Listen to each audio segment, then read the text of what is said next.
Hi, this is Min again. I want to try something called the as seen on YouTube. So have a shrimp, try to peel it with a fork.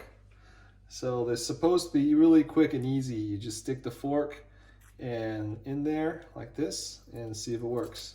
You're supposed to get the devein the shrimp and the peeling at the same time.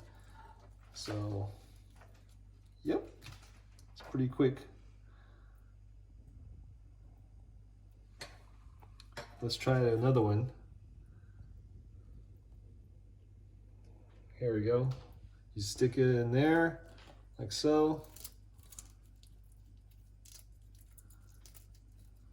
Uh-oh, this is a, yep. And then the shrimp is peeled and is deveined.